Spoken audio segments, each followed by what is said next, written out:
안녕하세요 여러분. 오늘의 흥미로운 영상 내용은 이스라엘은 새로운 정보를 바탕으로 이란과의 전쟁을 정당화했습니다. 미국은 이를 받아들이지 않았습니다. 그리고 이란의 석유 공급이 차단되면 중국이 대가를 치르게 될 것이다 에 관한 것입니다. 우선 좋아요 버튼을 누르고 채널 구독 및 알림 설정도 잊지 마세요. 여러분의 관심과 지지가 저희에게 큰 힘이 됩니다. 첫 영상에서 전해드릴 심층 뉴스는 월스트리트 저널의 단독 보도를 바탕으로 이란 핵 프로그램을 둘러싼 이스라엘과 미국의 정보 해석 차이, 그리고 트럼프 대통령의 대응에 관한 이야기입니다. 이 내용은 단순한 외교 갈등을 넘어 중동 전쟁 가능성과 핵 확산이라는 전 세계적 위기와 직결된 중요한 사안입니다. 먼저 배경부터 살펴보겠습니다. 이스라엘은 최근 이란 수도 테헤란에 대한 공습을 감행하며 그 정당성을 뒷받침할 새로운 정보를 미국과 공유했습니다. 그 정보에 따르면 이란은 과거 중단했던 핵무기 관련 연구, 특히 다지점 점화 장치, 플라스틱 폭약, 중성자 설계, 핵분 열성 물질의 통합 등을 다시 시작한 것으로 보인다고 전했습니다. 이는 핵폭탄의 필수적인 작동 원리와 관련된 기술들입니다.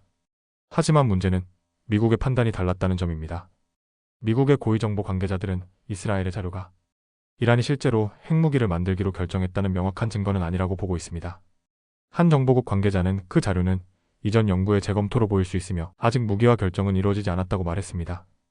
이처럼 양국의 해석이 엇갈리면서 이란 문제에 대한 공동 대응 전략이 흔들리고 있는 모습입니다. 그럼에도 불구하고 트럼프 대통령은 이란의 위협을 매우 심각하게 받아들이고 있습니다. 캐나다에서 열린 G7 회의 참석 도중 그는 에어포스 원 안에서 기자들과 만나 그들이 핵무기 확보에 매우 가까워졌다고 생각한다며 국가정보국장 툴시 가바드의 신중한 평가와는 다소 온도차를 보였습니다. 한편 이스라엘의 네타냐후 총리는 이 정보를 바탕으로 이란이 몇 달 안에 핵실험 장치, 심지어 초기 핵무기를 개발할 수 있을 것이라며 더 이상 공습을 미룰 수 없다고 주장하고 있습니다.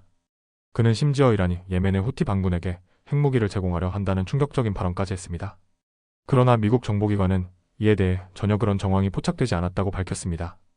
트럼프 대통령은 처음에는 외교적 해법을 선호하는 듯 했지만 갈등이 장기화되자 이스라엘의 군사 행동에 대한 지지를 높이고 있습니다. 미국 국방 관계자들은 이스라엘의 공격으로 인해 이란의 핵 개발이 약 5에서 6개월가량 지연됐다고 분석했으며 추가 공습이 이어질 경우 그 영향은 더 커질 수 있다고 내다보고 있습니다. 여기서 주목할 점은 미국과 이스라엘이 이란이 어느 시점에서 무기화를 결정할 것인가를 두고 다른 기준과 우선순위를 갖고 있다는 사실입니다. 예를 들어 미국은 의도에 중점을 두고 판단하지만 이스라엘은 능력 자체를 위협으로 간주합니다.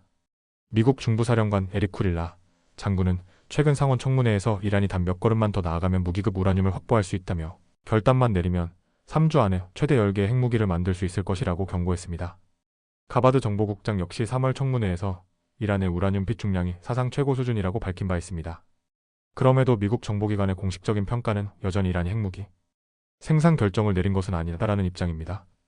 다만 2024년 7월 의회에 제출된 보고서에는 예전과 달리 이란이 핵무기 핵심 활동을 하고 있지 않다는 문구가 삭제되어 그 미묘한 어조 변화가 해석을 더 어렵게 만들고 있습니다.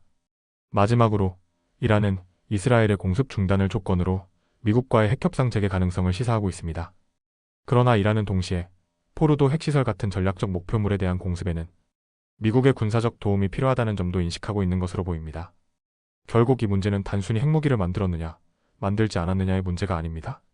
정보를 어떻게 해석하고 어떤 조치를 취할 것인가에 따라 전쟁과 평화의 갈림길에 서게 되는 것입니다.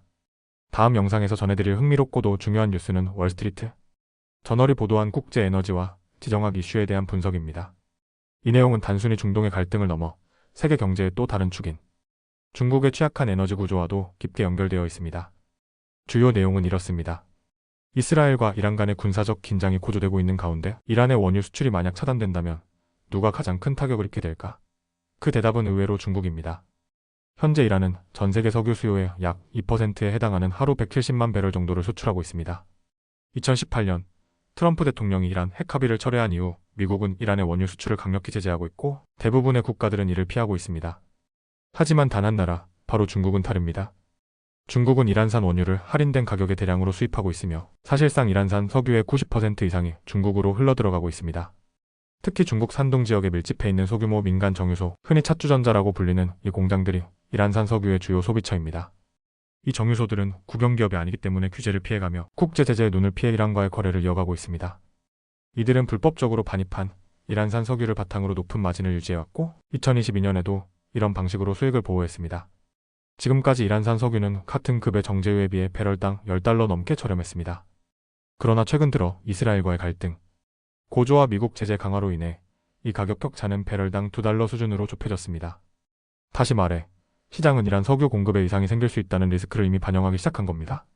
중국 입장에서는 이란산 석유가 갑자기 사라지게 된다면 대체 공급처를 찾기 매우 어려운 상황입니다. 이란 석유는 대부분 위안화로 결제되고 있고 이는 이란이 받은 돈을 중국 제품 구매 외에는 다른 곳에 쓰기 힘들게 만듭니다. 작년 이란의 한 경제관료는 이 같은 무역 구조를 식민지 함정이라 표현하며 중국에 대한 과도한 의존을 공개적으로 비판했습니다. 이스라엘이 정말로 이란 정권에 타격을 주고 싶다면 그 가장 강력한 수단은 이란의 석유 수출 허브를 겨냥하는 것입니다. 이란 유조선의 대부분은 페르시아만에 위치한 카르그 섬에서 출항하는데 만약 이 지역이 공격을 받는다면 이란의 수출은 사실상 멈추게 됩니다. 하지만 이 시나리오는 단지 이란만의 문제가 아닙니다. 세계 석유 시장 전반에 충격을 주게 되고 이는 미국 정치에도 파장을 일으킬 수 있습니다. 트럼프 대통령은 국내 유권자들이 주유소에서 높은 기름값을 내는 걸 원하지 않습니다. 유가가 오르면 경제적 불안이 커지고 이는 곧 대통령 지지율에 영향을 미칠 수 있기 때문입니다. 다만 희망적인 측면도 있습니다. 사우디아라비아와 아랍에미리트는 최근까지 하루 400만 배럴 이상 원유 생산을 자발적으로 줄이고 있었는데 이는 필요할 경우 공급을 빠르게 늘릴 수 있는 여지를 의미합니다. 실제로 골드만삭스 분석에 따르면 이들 국가는 과거 위기 때도 6개월 안에 공급 차질의 80%를 복구한 경험이 있습니다. 그럼에도 불구하고 중국의 민간 정유사들에는 여전히 큰 위기가 될 수 있습니다. 지금까지 저렴한 이란산 석유에 익숙해진 이들은 수년 만에 처음으로 시장가에 정식으로 석유를 사야 하는 상황에 놓일 수 있습니다. 이는 정유 마진 축소, 운영비용 상승, 그리고 중국 내 에너지 가격 불안정으로 이어질 가능성이 큽니다.